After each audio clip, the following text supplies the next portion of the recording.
وَلَقَدْ يَسَّرْنَا الْقُرْآنَ لِلذِّكْرِ فَهَلْ مِن مُّدَّكِرٍ۔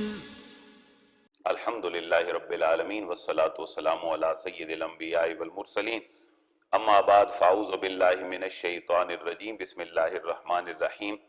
وَإِن يَمْسَسْكَ اللَّهُ بِضُرٍّ فَلَا كَاشِفَ لَهُ إِلَّا هُوَ وَإِن يَمْسَسْكَ بِخَيْرٍ فَهُوَ عَلَى كُلِّ شَيْءٍ قَدِيرٌ وَهُوَ الْقَاهِرُ فَوْقَ عِبَادِهِ وَهُوَ الْحَكِيمُ الْخَبِيرُ۔ صدق اللہ العظیم۔ قابل احترام سورہ انعام کی 17 اور 18 نمبر آیت مبارکہ تلاوت کی گئی ہے۔ آج انشاءاللہ 17 نمبر آیت مبارکہ سے ہم آگے موضوع چلتا دیکھیں گے سورہ انعام کا۔ سورہ انعام اپنے مزاج کے اعتبار سے جو مکی اور مدنی ہے، اس حوالے سے اپنا مکی مزاج رکھتی ہے، اور مکی اور مدنی صورتیں ہم پڑھ چکے ہیں کہ اپنے خاص مضامین رکھتی ہیں۔ مکی صورتوں کے بڑے موضوع 5 ہیں۔ مکے کے مخاطب مشرک اور کافر تھے، اللہ تبارک و تعالیٰ نے ان کے عقائد کی اصلاح فرمائی ہے، اور عقیدے 3 تھے جن کے اندر اہل مکہ کی خرابی تھی۔ عقیدہ توحید تک کا تصور واضح نہیں تھا۔ آپ ذرا دیکھیں کہ تصور توحید کیسا گڈ مڈ تھا ان کا، کہ حرم شریف ہے اور اس کے اندر بت ہیں، قربانیاں وہیں پہ ہوتی ہیں لیکن چڑھاوے بتوں کے نام پہ چڑھتے ہیں، قربانیاں ذبح ہوتی ہیں لیکن خون بتوں کے اوپر چھڑکا جاتا ہے، جیسے ہم نے انصاب کے تحت پڑھا تھا کہ رجس من عمل الشیطان، کہ وہ سارا نسب اور انصاب کا معاملہ اور حرم کے اندر یہ وہ بیماریاں تھیں جو ان کا اللہ کے بارے میں عقیدہ ٹھیک نہیں تھا۔ لہٰذا عقیدہ توحید مکی صورتوں کا بڑا موضوع ہے۔ اور دوسرا بڑا موضوع عقیدہ رسالت، کہ اگر نبی آنا ہی تھا تو پھر بنی اسرائیل میں جیسے نبوت کا سلسلہ چل رہا تھا ایسے کو نبی آ جاتا۔ اور دوسرا جس کو وہ قبول نہیں کرتے تھے، ان کے لیے جو ناقابل قبول تصور تھا رسالت اور نبوت کا، وہ یہ تھا کہ نبی کوئی ایسی شخصیت ہونی چاہیے تھی جو ہمیں نظر بھی نہ آئے، کوئی فرشتہ ہوتا، کوئی بہت بڑی اتھارٹی ہوتی۔ اگر کوئی بندہ ہی انسان بشر آنا تھا تو پھر ابو جہل نبی بن جاتا، ابو لہب نبی بن جاتا، طائف کا کوئی سردار نبی بن کر آ جاتا۔ اور تیسرے ان کے عقیدے کی بڑی خرابی تھی کہ مرنے کے بعد ہم نے اٹھنا نہیں ہے۔ یہ تینوں موضوعات مکی موضوعات ہیں، اور 2 اور موضوعات میں یہ ریپیٹ اس لیے کرتا ہوں کہ ہمیں ازبر ہو جائیں۔ 2 اور بڑے موضوعات ہیں کہ مکی صورتوں میں اسلام کو جتنی مشکلات ہیں ان کا تذکرہ مکی صورتوں کے اندر ہے۔ اب یہاں 2 باتیں ہیں۔ اللہ اپنے حبیب کو تسلی اور تشفی دے رہا ہے مکی صورتوں میں، اور صبر کا حکم ہے حضور کو۔ دوسری بات یہ ہے کہ اللہ اپنے حبیب کو بار بار یہ فرما رہا ہے کہ محبوب، ان کا یہ ریسپانس آپ کی اتنی قربانیوں کے بعد بھی اگر آپ کے لیے قابل قبول نہیں بھی ہے تو آپ اخلاق کا دامن ہاتھ سے نہ چھوڑیں، اخلاق کے آپ بلند مقام پہ فائز ہیں، اور اسی کو مزید آگے چلائیں۔ یہ جو موضوع ہمارا چل رہا ہے یہ مکی صورتوں کے 5 موضوعات میں سے عقیدہ توحید کو اللہ نے بڑے واضح الفاظ میں بیان کیا ہے۔ آج کی 4 آیات مبارکہ توحید پہ ہیں، اور پھر اللہ کے نبی کی رسالت کی بات ہے، اور بڑی کمال ڈیبیٹ ہے شاہ ولی اللہ کے اس طریقے کے مطابق کہ شاہ ولی اللہ کی الفوظ الکبیر علم المخاصمہ اس کا دوسرا بڑا چیپٹر ہے، ڈیبیٹ، اور وہاں 4 فرقوں کے ساتھ جو اللہ کا کلام اور خصم اور مخاصمے کی کیفیت ہے، ان میں اہل کتاب میں یہودی، عیسائی اور مشرک اور منافقین۔ یہاں اہل کتاب کا تذکرہ بھی ہے اور مشرکین کا تذکرہ بھی ہے، ڈیبیٹ بھی ہے اور توحید پہ دلائل بھی ہیں۔ وَإِن يَمْسَسْكَ اللَّهُ بِضُرٍّ فَلَا كَاشِفَ لَهُ إِلَّا هُوَ۔ ہم نے لاسٹ نشست میں پڑھا کہ اللہ نے اپنی توحید کو ثابت کرنے کے لیے کوئی بہت فلسفیانہ دلائل نہیں دیے۔ سمپل سی بات ہے، بھائی تم کھاتے ہو، تمہاری بھوک مٹتی ہے، تمہارا پیٹ بھرتا ہے، یہ جو تمہارا پیٹ بھرتا ہے یہ تمہارا رب ہے، کیونکہ یہ تو غریب سے غریب آدمی بھی کھاتا ہے، اس کا کھائے بغیر تصور نہیں۔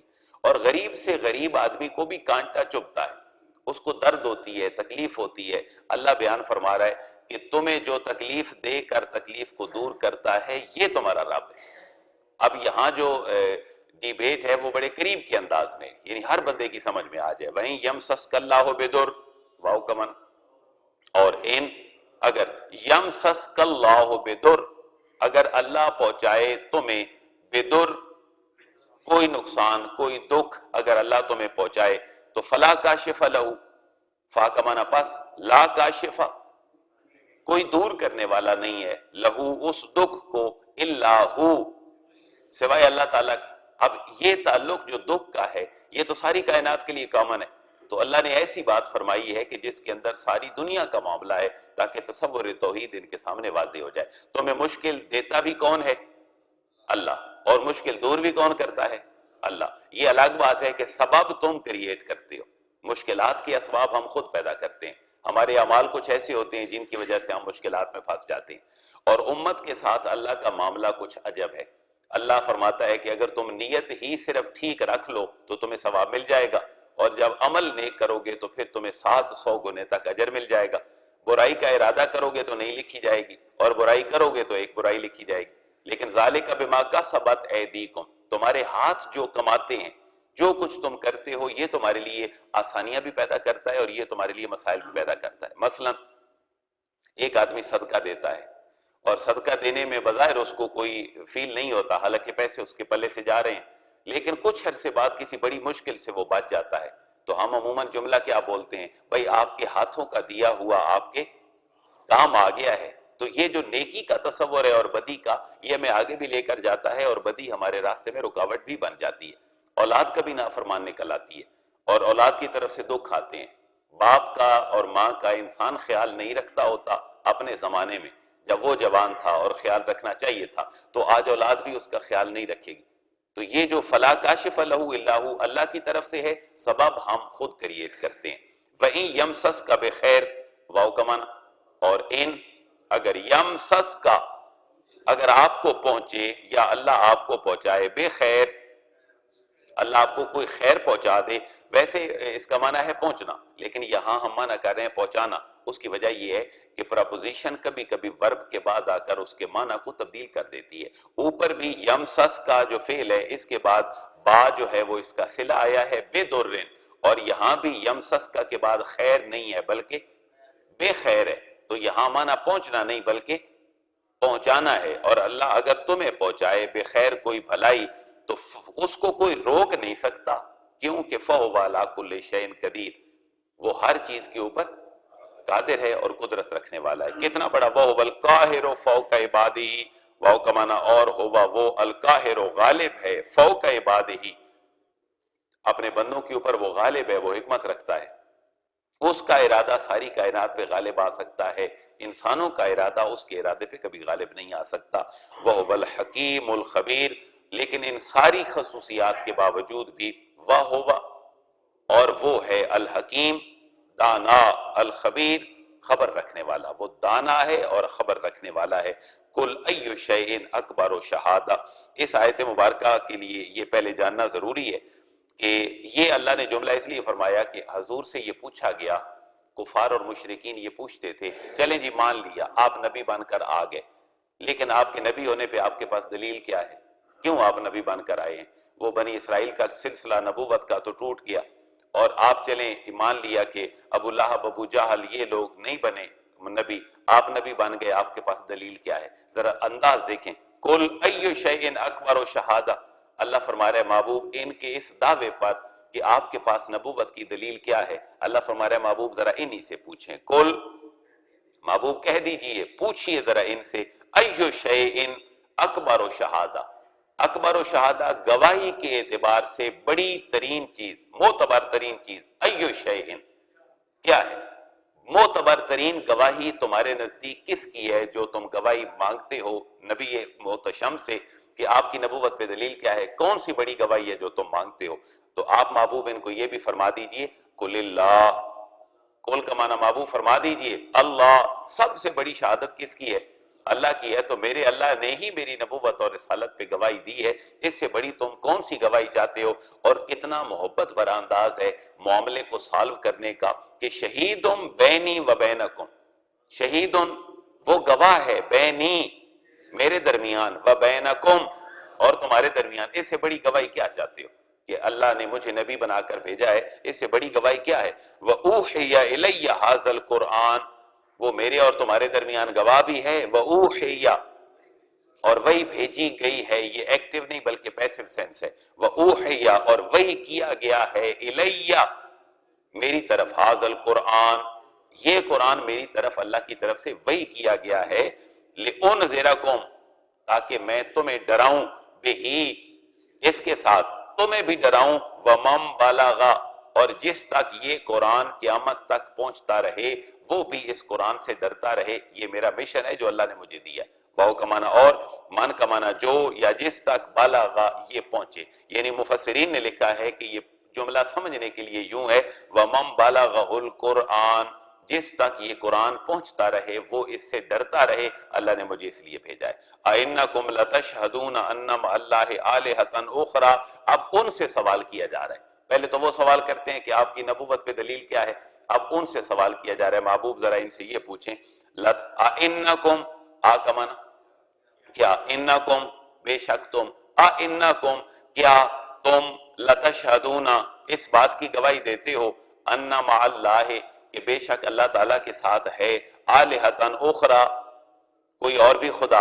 اب یہاں نفسیاتی خطاب ہے کافروں کو اور مشرکوں کو، اور وہ مجھے اور آپ کو بھی ہے کہ نفسیاتی طور پر انسان کی فطرت کے اندر اللہ نے وہ سافٹ ویئر رکھے ہیں جو برائی کو فوراً انڈیکیٹ کر دیتے ہیں۔ انسان برائی کا ارادہ کرے اس کا ضمیر اس کو جھنجھوڑتا ہے، انسان اچھائی کا ارادہ کرے دل مطمئن ہو جاتا ہے۔ یہ اللہ کے نبی نے فرمایا اگر تم گناہ اور نیکی کے معاملے کو پرکھنا چاہو تو جس پہ تمہارا ضمیر آواز دے وہ گناہ ہے، اور جس پہ وہ مطمئن ہو جائے وہ کیا ہے، نیکی ہے۔ تو یہاں ان سے یہی سوال ہے، محبوب چلیں ان سے ہی پوچھ لیں اندر ان کا کیا کہتا ہے، کیا ان کا اندر توحید کی گواہی دیتا ہے؟ أَإِنَّكُمْ لَتَشْهَدُونَ أَنَّ مَعَ اللَّهِ آلِهَةً أُخْرَىٰ، اللہ کے علاوہ بھی کوئی خدا ہے تم خود بتا دو۔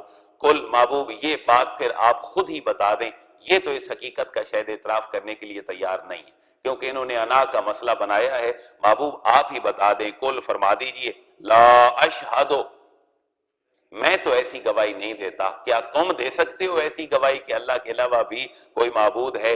کل محبوب کہہ دیجئے انما هو الہ واحد، انما جس کا میں پیغام لے کر آیا ہوں، انما هو الہ واحد، وہ تو صرف الہ واحد ایک ہی معبود ہے، وہ ایک ہی خدا ہے۔ محبوب اس بات کی آپ بھی گواہی دے دیں، وَإِنَّنِي بَرِيءٌ مِّمَّا تُشْرِكُونَ، وَإِنَّنِي اور بے شک میں بریئن بری ہوں، میں بیزار ہوں، مما تشرکون اس سے جنہیں تم شریک ٹھہراتے ہو، جنہیں تم شریک ٹھہراتے ہو میں تو ان سے پاک ہوں۔ الذین آتیناہم الکتاب یعرفونہ کما یعرفون ابناءہم، یہاں اب گٹھ جوڑ ہے اہل کتاب کا کافروں اور مشرکوں کے ساتھ۔ اللہ کے نبی نے مکہ چھوڑا تو دشمن کیا تھے؟ کافر اور مشرک۔ جب مدینہ طیبہ آ گئے تو وہاں پر بجائے اس کے کہ اہل کتاب سپورٹ کرتے حضور کو کہ آپ تو آسمانی پیغام لے کر آئے ہیں جیسے ہمارے نبی موسیٰ اور عیسیٰ لے کر آئے تھے، بجائے اس کے کہ وہ یہ کہتے، وہ بجائے ہدایت کے راستے پہ سانپ بن کر بیٹھ گئے۔ اور جب کافر اور مشرک کبھی کبھی اہل کتاب سے پوچھتے، یہاں دیکھیں اہل کتاب ڈنڈی کیسے مارتے، کافر اور مشرک پوچھتے اہل کتاب سے بھائی تم بتا دو، کیونکہ معتبر تھے اہل کتاب مدینے میں، تو کافر اور مشرک ان سے پوچھ لیتے کہ آپ بتاؤ کہ کیا واقعی یہ جو محمد صلی اللہ علیہ وسلم کا پیغام ہے یہ کوئی آپ کی آسمانی کتابوں میں ہے پہلے سے؟ تو ان کا موقف یہ ہوتا کہ ہم نے تو اپنی کبھی کتابوں میں نہیں پڑھا کہ ایسا نبی بھی کوئی آئے گا جس کا نام محمد ہوگا اور یہ پیغام لائے گا، حالانکہ یہ تو حقیقت کے خلاف تھا ان کا جواب۔ تو اللہ فرما رہے محبوب ان کی چور بازاری بھی دیکھ لیں اہل کتاب کی، یہ کہتے ہیں کہ نہیں ہم تو نہیں جانتے، لیکن یہ کتنا جانتے ہیں حضور کو۔ قرآن کی بڑی پیاری آیت ہے، محبوب یہ کہتے ہیں کافروں کے پوچھنے کے بعد کہ ہم تو نہیں جانتے حضور کو اور حضور کے پیغام کو ہماری کتابوں میں بھی نہیں ہے، لیکن اللہ فرماتا ہے محبوب یہ میرے نبی کے ذکر کو آسمانی کتابوں میں اتنا پڑھ چکے ہیں اور حضور کو اتنا جانتے ہیں جتنا بندہ اپنے بچے کو جانتا ہے۔ بلکہ حضرت عبداللہ بن سلام رضی اللہ تعالیٰ عنہ کہتے ہیں کہ جب ان سے پوچھا گیا ہجرت کے بعد، جناب حضرت عمر رضی اللہ تعالیٰ عنہ نے پوچھا کہ اللہ فرماتا ہے کہ اہل کتاب حضور کو اپنے بچوں سے بھی زیادہ پہچانتے ہیں، تو کیا عبداللہ بن سلام یہودی عالم تھے؟ حضرت عمر پوچھتے ہیں کہ آپ یہ بتائیں، اسلام لے آئے عبداللہ بن سلام، تو پوچھا کیا آپ حضور کو ایسے پہچانتے تھے؟ تو حضرت عبداللہ بن سلام کہتے ہیں بخدا میں تو اپنے بچے سے بھی زیادہ حضور کو پہچانتا تھا، میں نے اتنی حضور کی نشانیاں اپنی کتابوں میں پڑھی تھیں کہ اپنے بچے سے بھی زیادہ پہچانتا تھا۔ عربی عبارت کا ترجمہ یوں ہے، حضرت عبداللہ بن سلام کہتے ہیں مجھے اپنے بچے کی ماں پر اتنا اعتماد نہیں ہے جتنا اللہ کی بتائی ہوئی باتوں پہ اعتماد ہے۔ کیونکہ اللہ نے ہی تو بتایا ہے ہماری آسمانی کتابوں میں کہ ایک نبی آئے گا، اس کی یہ نشانیاں ہوں گی، اور سابقہ آسمانی کتابوں میں حضور کا نام عبرانی زبان میں فارکولید کے نام سے، جس کا معنی احمد ہے۔ تو اس سینس میں ذرا دیکھیں، الذین آتیناہم الکتاب، محبوب یہ جھوٹ بولتے ہیں کہ ہم نے نہیں پڑھا آپ کا ذکر، الذین جنہیں، آتیناہم جن کو ہم نے دی ہے، الکتاب کتاب یعنی تورات، زبور اور انجیل، جن کو ہم نے آسمانی کتاب دی ہے، محبوب یہ کہتے ہیں آپ کو پہچانتے نہیں بلکہ یعرفونہ، یہ محبوب آپ کی ذات کو اور حضور کو یہ پہچانتے ہیں، کما یعرفون ابناءہم، کما جس طرح، یعرفون یہ پہچانتے ہیں، ابناءہم اپنے بیٹوں کو۔ محبوب یہ تو جھوٹ بول رہے ہیں کہ ہم نہیں پہچانتے حضور کو، بلکہ اہل کتاب تو حضور کو ایسے پہچانتے ہیں جیسے اپنے بیٹوں کو پہچانتے ہیں۔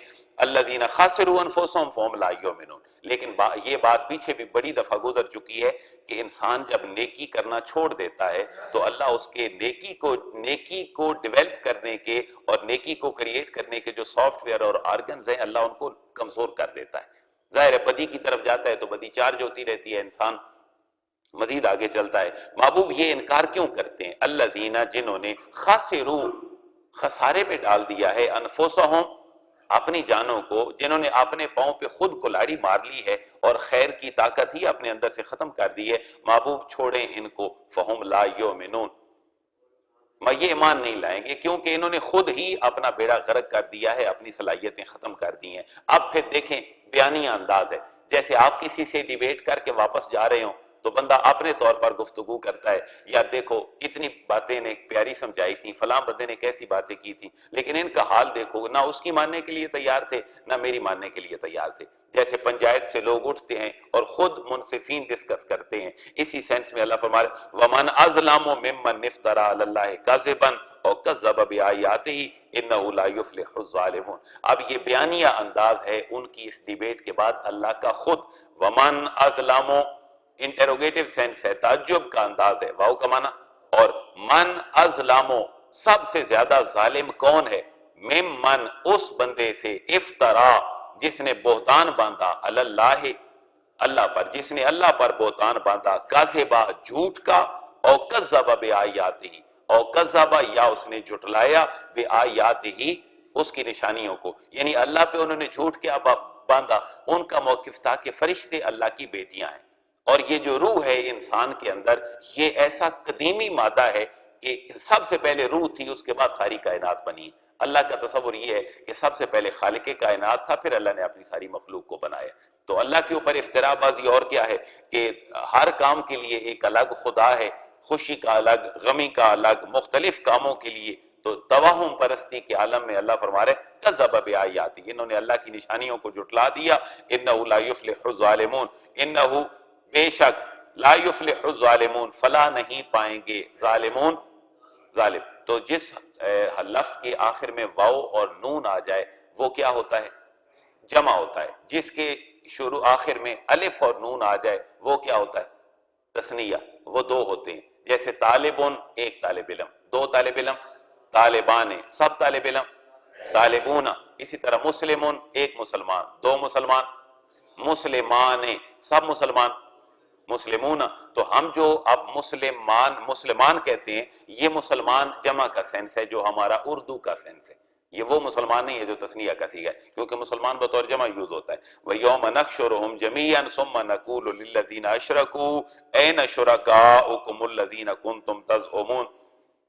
مکی صورتوں کے توحید کے ساتھ اور رسالت دو باتیں ہو گئی۔ پہلے اللہ نے توحید کی بات فرمائی، وَهُوَ الْقَاهِرُ فَوْقَ عِبَادِهِ، پھر حضور کی رسالت کی بات ہے کہ اہل کتاب حضور کو کیسے جانتے ہیں، جیسے اپنے، یہ توحید بھی ہو گئی، رسالت بھی ہو گئی۔ اب مکی صورتوں کا موضوع کیا رہ گیا؟ آخرت۔ اب دیکھیں اللہ آخرت کا ذکر فرما رہے وَيَوْمَ نَحْشُرُهُمْ جَمِيعًا، واو کا معنی، اور یاد کرو یوم اس دن کو، نَحْشُرُهُمْ جب ہم ان کو جمع کریں گے، جمیعہ ان تمام کو جب ہم جمع کریں گے، ثم پھر نقولو ہم کہیں گے، اگر ہوتا میں کہوں گا، اقولو ہم کہیں گے، نقولو جیسے ایاک نعبد و ایاک نستعین، تو جمع متکلم کا صیغہ ہے۔ تو ہم ان کو کہیں گے ان کو للذین اشرکو، لام کا معنی کے لیے، الذین ان لوگوں کو، اشرکو جنہوں نے شرک کیا، ہم ان کو کہیں گے، اللہ فرما رہا ہے کیا کہیں گے، این شرکاؤکم، این ادھر ہیں، اینا کہاں ہیں، شرکاؤکم تمہارے شریک جن کو تم شریک ٹھہراتے تھے میری ذات کے مقابلے میں، کہاں ہیں وہ تمہارے شریک، الذین کنتم تزعمون، یہ ہے پاسٹ پرفیکٹ کنٹینیو کا سینس، جن کو الذین جن کے بارے میں کنتم تزعمون تم بہت بڑا زوم رکھتے تھے اپنے اندر، جن کے بارے میں تم بہت بڑا دعویٰ کیا کرتے تھے، کہاں ہیں اب وہ لوگ، ان کو ذرا سامنے لاؤ، کیونکہ پاسٹ پرفیکٹ کنٹینیو کا طریقہ کیا تھا، فعل مضارع کے شروع میں کانا، کانا بھی تبدیل ہو، کانا کانا کانو، اور فعل مضارع بھی تبدیل ہو۔ اب واحد مذکر غائب کا صیغہ کیا بنا اگر ہم نے بنانا ہو تو، کانا یزعمو، کانا یزعمو وہ ایک گمان کیا کرتا تھا، اگر ہم نے سینس لینا ہو دو گمان کیا کرتے تھے، کانا یزعمان وہ سب گمان کیا کرتے تھے، کانو یزعمون ایک عورت گمان کیا کرتی تھی، کانت تزعمو، ٹھیک، تو کنتم تزعمون جس کے بارے میں تم دعویٰ کیا کرتے تھے وہ کہاں ہیں، ان کو لے کر آؤ، ثم لم تکن فتنتهم الا ان قالوا واللہ ربنا ما كنا مشرکین، اب ان کی لاجواب ہونے کی کیفیت کو اللہ خود بیان فرما رہے، محبوب جب یہ میرے پاس آئیں گے ان کے پاس جواب ہی کوئی نہیں ہوگا، اور جواب یہ جھوٹ بول کر دیں گے، اللہ ہم تو کسی کو شریک ٹھہراتے ہی کوئی نہیں تھے، ہم تو صرف تیری عبادت کرتے تھے، تو اللہ فرما رہے محبوب یہ اگر آج سچی بات کی تصدیق کر لیتے تو انہیں کو قیامت والے دن جھوٹ نہ بولنا پڑتا، لیکن انہوں نے یہاں بھی جھوٹ بولا ہے تو انہیں قیامت میں بھی کیا بولنا پڑے گا،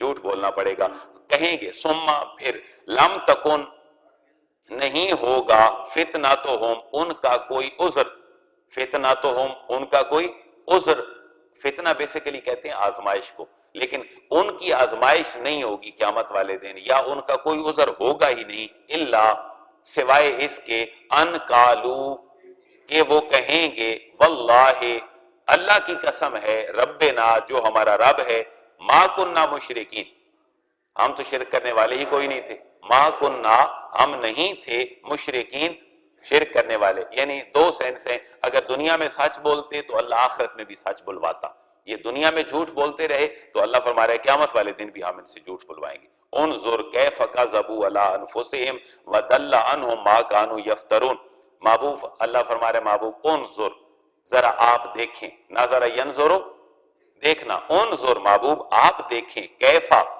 کیسے، کذبوا انہوں نے جھوٹ باندھا ہے، علی انفسہم اپنے نفسوں پر، وہ جھوٹ کیا ہے کہ ہم تو دنیا میں شرک نہیں کیا کرتے تھے، محبوب ذرا دیکھو انہوں نے کیسا جھوٹ بولا ہے اپنے باروں میں، وَدَلَّ عَنْهُمْ مَا كَانُوا يَفْتَرُونَ، وَدَلَّ واو کا معنی اور دلّ گمراہ ہونا، گم ہو جانا، وَدَلَّ عَنْهُمْ اور ان سے گم ہو گئی ہیں کون سی چیزیں، مَا كَانُوا يَفْتَرُونَ جو یہ افتراء بازیاں کیا کرتے تھے، جو یہ افواہیں پھیلایا کرتے تھے بڑی بڑی کہ ہماری خوشی کا خدا الگ ہے، ہماری غمی کا خدا الگ ہے، بیٹے اور خدا دیتا ہے، بیٹیاں اور خدا دیتا ہے، تو ما کانو یفترون یہ بھی سینس ہے پاسٹ پرفیکٹ کنٹینیو کا، ما کا معنی جو کانو یفترون جو وہ افتراء بازی اور جھوٹ بندی اور تکے بازی کیا کرتے تھے، اگر اس کو تبدیل کریں تو کیا بنے گا جی، واحد کا صیغہ، یہ ہے جمع کا جی، کانا یفترو وہ ایک جھوٹ باندھتا ہے،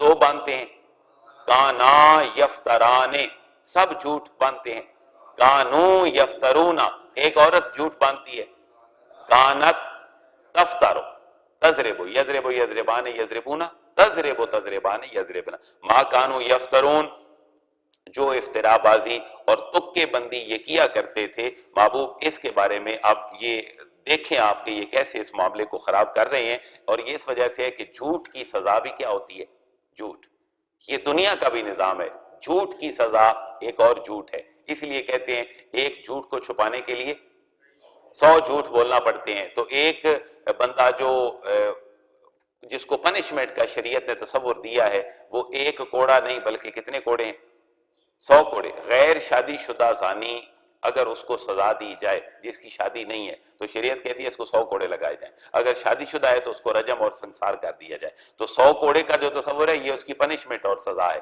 تو ایک جھوٹ کی دنیا میں سزا کیا ہے؟ 100 جھوٹ ہے اور اس کو بولنے پڑتے ہیں، اور یہ 100 جھوٹ تاریکیاں ہیں، اور ہر تاریکی کے بدلے قیامت والے دن اس کے لیے ایک اور تاریکی ہے. تو فتنے اور فساد سے بچنے کے لیے ضروری نہیں ہوتا کہ سچ ہی بولا جائے. کہیں ایسی بھی بات آ جاتی ہے جہاں سچ بولنے سے مسائل کریٹ ہوتے ہیں تو وہاں خاموشی بھی تو اختیار کی جا سکتی ہے. یعنی جھوٹ بولنے سے پرہیز کرنے کے لیے یا اس کا مد مقابل صرف سچ نہیں ہے بلکہ جھوٹ کا مد مقابل خاموشی بھی ہے، اور حکمت عملی کے ساتھ معاملے کو ڈیل کرنا ہے. لہذا ما کانوا یفترون، جو افترا کیا کرتے تھے. محبوب ذرا ان کو ملاحظہ تو کریں، ان کی بے بسی کا عالم تو دیکھیں. ساری عمر پوجتے رہے ان بتوں کو، ساری عمر توقعات رکھتے رہے ان بے جان مورتیوں کے سامنے، اور ان کے سامنے اتنا بڑا اللہ نے ان کو وقار اور ڈگنیٹی دی تھی، ان کو انسان بنایا تھا، اور یہ محبوب ان کے سامنے سر جھکاتے رہے، اپنی جبین نیاز ان کے سامنے رکھتے رہے. تو محبوب ان کی بے بسی دیکھیں. آپ کہتے ہیں ہم تو شرک نہیں ٹھہراتے تھے، شریک نہیں کرتے تھے، ہم تو صرف اللہ تیری عبادت کرتے تھے. تو یہ موضوع چل رہا ہے. آج ہم نے 3 موضوع پڑھے ہیں مکی صورتوں کے. نمبر 1 عقیدہ توحید وحدانیت، اور دوسرا رسالت، تیسرا آخرت. یہ تینوں موضوعات سورہ انعام بڑی کمال صورت ہے توحید، رسالت اور آخرت کے حوالے سے. تقریباً پوری صورت کا موضوع ہی انہی دلائل کے اوپر ہے. اور شاہ ولی اللہ کی جو وہ ایک ہے نا ہمیں فریم ورک جو انہوں نے دیا ہے قرآن کو سمجھنے کے لیے، اس کو ذہن میں بٹھائیں. شاہ ولی اللہ نے لکھا ہے کہ قرآن کو سمجھنے کے لیے قرآن کو 5 حصوں میں تقسیم کرو. نمبر 1 علم الاحکام، جو کیپیسٹیز ہیں احکامات کی. اللہ نے فرمایا تو فرض ہو گیا، واجب کیا ہے، مستحب کیا ہے، سنت کیا ہے، مکروہ کیا ہے، حرام کیا ہے، مکروہ تحریمی تنزیہ کیا ہے. جب انسان کو یہ لاجک سمجھ آ جائے پھر قرآن اور حدیث کا سمجھنا آسان ہے. پھر دوسرا چیپٹر ہے ڈیبیٹ. اس کے اندر ڈیبیٹ کتنے لوگوں کے ساتھ ہے؟ 4، مشرکین، منافقین، یہودی اور عیسائی. قرآن کی میجر آیات 1000 کے قریب وہ ہیں کہ جن کے بارے میں اللہ نے ہم اپنی نعمتوں کو ریئلائز کروایا. اس کو کہا ہے شاہ ولی اللہ نے علم التذکیر بآلاء اللہ، فبأي آلاء، آلاء کا معنی ہوتا ہے نعمتیں. تو 1000 کے قریب آیات وہ ہیں جن میں اللہ نے اپنی نعمتیں گنوائی ہیں. اگر اس پیرامیٹرز کے ساتھ قرآن کو سمجھیں تو آسان ہے. اور کم از کم 1000 قرآن کی آیات وہ ہیں جن کو شاہ ولی اللہ فرماتے ہیں علم التذکیر بالموت وما بعد الموت ہے. موت کا تذکرہ ہے اور موت سے بعد کی دنیا کا تذکرہ ہے. اور ایک اور چیپٹر انہوں نے 5واں قائم کیا ہے علم التذکیر بأیام اللہ. دنوں کو دیکھو، غور کرو سابقہ امتوں کے ساتھ کیا ہوا اور دن کیسے اللہ پھیرتا ہے. تو یہ اس فیزیبلٹی کے ساتھ قرآن کو سمجھنا اور بڑا آسان ہے. اللہ ہمیں قرآن کو اپنی روحوں کے اندر اتارنے کی توفیق نصیب فرمائے. وما علیہ الا البلاغ.